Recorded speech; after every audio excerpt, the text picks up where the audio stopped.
Welcome to this explainer. Today, we're unpacking a really pivotal chapter from our source material, Brave New Worlds.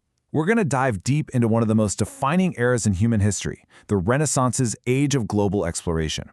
Now, usually, when we think of the Renaissance, we picture beautiful paintings, right? Or we think of the triumphant age of discovery.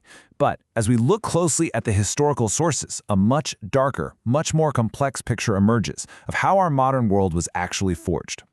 So, right off the bat, we're faced with the massive question: how did a seemingly romantic quest to sail the oceans and connect distant corners of the globe end up systematically destroying half of it?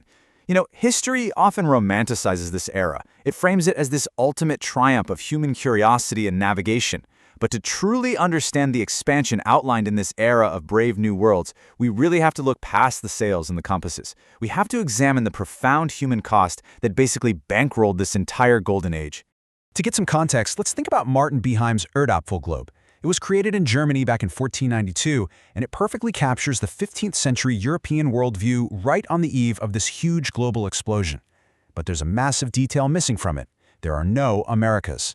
This globe represents the known world just moments before Christopher Columbus accidentally shattered that entire paradigm forever, all while he was just searching for a quicker route to Asian spices. And it is wild to consider how rapidly the world changed in just a few short decades after that. In 1492, Columbus hits the Americas. Boom! By 1494, geopolitical lines are literally being drawn right across the earth. And then, by 1519, Ferdinand Magellan's fleet sets off to circumnavigate the globe. We're talking about an unstoppable sequence of geopolitical shifts that completely rewired the global economy and power structures in the blink of an eye. Well, it all kicked off with, frankly, a massive miscalculation. Columbus relied on classical geography that drastically underestimated the circumference of the Earth. So he sailed west, fully expecting to hit Japan and the spice-rich islands of Asia. Instead, he struck the Americas. The crazy part? He went to his grave fully believing he had reached Asia. But his accidental arrival sparked an immediate, ruthless global land grab between the major European superpowers of the day. So, the rival empires of Spain and Portugal, they didn't just want to explore, they wanted an absolute monopoly. Through the Treaty of Tordesillas in 1494, they essentially drew a line straight down the Atlantic Ocean. They split the newly discovered and even the yet-to-be-discovered world into their own exclusive spheres of influence. Spain claimed everything to the west, and Portugal claimed the east. It was a sweeping, unprecedented division of the entire globe by just 2 European crowns. And those political lines quickly translated into heavily manipulated cartography. Diego Ribera's world map from 1529 is a prime example. By this time, Magellan's fleet had completed its circumnavigation, which proved for sure that the world was way larger than Columbus ever thought. But this map wasn't just about showing new lands. It was a highly political document. It was specifically commissioned by the Spanish crown to settle a fierce diplomatic dispute over literally the most valuable real estate on Earth at the time, the Spice Islands. Magellan's 1519 voyage was incredibly brutal. He set out to find a western route to the Moluccas, the famed Spice Islands. It was a journey of just unimaginable hardship. Get this, out of the 240 men who originally departed, only 18 returned alive. But the diplomatic fallout from the trip was just as intense. When drawing up that 1529 map, Diego Ribera intentionally manipulated and shifted the coordinates of the Spice Islands. Why? So they would appear to fall safely within Spain's half of the world under the Tordesillas Treaty. Cartography was literally weaponized to win lucrative spice routes. Which really brings us to a stark realization.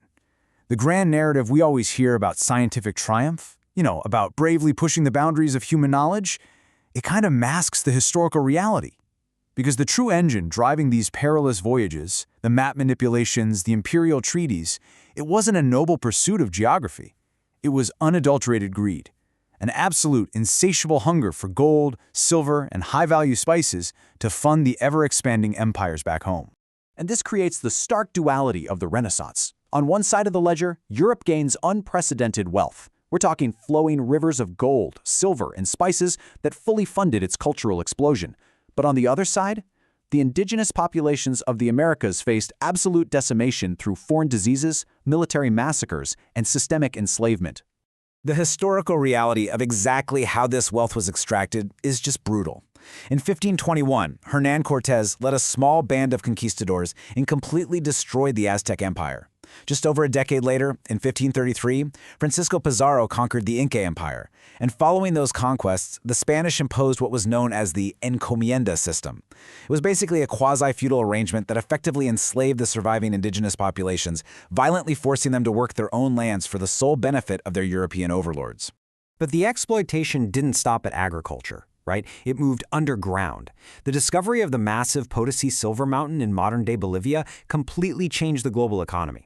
Then, in 1555, a new technological advancement, the mercury amalgamation process, made extracting that silver far more efficient. But here's the dark side of that scientific progress. It was a literal death sentence for the indigenous laborers. They were forced into the mines and systematically worked to death in toxic, absolutely horrifying conditions. 270,000. By the end of the 16th century, that is how many kilograms of silver were flowing into Europe every single year. It's staggering. This astronomical influx of wealth triggered a massive economic boom, causing what historians now call the price revolution. It essentially laid the foundational framework for modern global capitalism, but we can't ignore that it was entirely subsidized by the blood and forced labor of indigenous peoples in the Americas. As those indigenous populations collapsed under the crushing weight of disease and lethal labor conditions, the Spanish crown suddenly faced a massive labor shortage for their mines and plantations. And this crisis, which was entirely of their own making, catalyzed another, even more horrifying global industry. Because to keep the wealth flowing, European powers turned their eyes to West Africa, dramatically accelerating the transatlantic slave trade. The data on this is incredibly sobering. Between the years 1525 and 1550 alone, an estimated 40,000 enslaved Africans were shipped across the Atlantic to the Americas. And we have to remember, these weren't just numbers on a ledger. These were human beings, ripped away from their homes and their families to replace a dying indigenous workforce, all just to sustain the economic engine of Renaissance Europe. What's truly chilling to look back on is the cold, calculated economics of this human suffering. Traders could purchase an enslaved person in Africa for around 50 pesos. Once they were shipped across the horrific Middle Passage to the Americas, that same human being was sold for 100 pesos or even more. It was an industry built on sheer ruthless profit, where traders were routinely doubling their money by completely destroying entire African communities. Now, we don't just have to rely on modern hindsight to understand the grim realities of this expansion. The people living through it saw exactly what was happening. Bartolomé de las Casas, a Spanish friar who witnessed these atrocities firsthand, wrote incredibly plainly about it. He said, "They kill them because they want to be rich and get a lot of gold, guided by greed." The moral contradictions of the age were glaring to anyone who actually chose not to look away. And that exact sentiment really resonated with some of the era's greatest thinkers too. The French philosopher Michel de Montaigne reflected on the European encounters with indigenous peoples, and he basically forced Renaissance Europe to look in the mirror. He wrote, "We can indeed call them barbarians by the rules of reason, but not in comparison with ourselves, who surpass them in every kind of barbarism." Even back then, the so-called civilized world was recognizing its own unimaginable savagery. So, what does this all mean? What is the true legacy of this era? Ultimately, it's a profound duality. The Renaissance absolutely gave us global economic integration, fascinating cultural exchanges, and scientific advancements that mapped the stars and the oceans. But the foundation of that integration, the very capital that built our modern world, was funded directly by colonization, exploitation, and just unimaginable human suffering.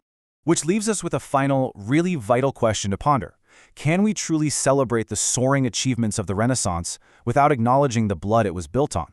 To genuinely understand our history, we have to look at the whole picture, the light and the dark. Because the world we live in today, with all of its deep inequalities and its incredible global connections, was forged right here in these brave, new, and completely brutal worlds. Thank you so much for joining me on this explainer. Keep questioning, keep learning, and I'll catch you next time.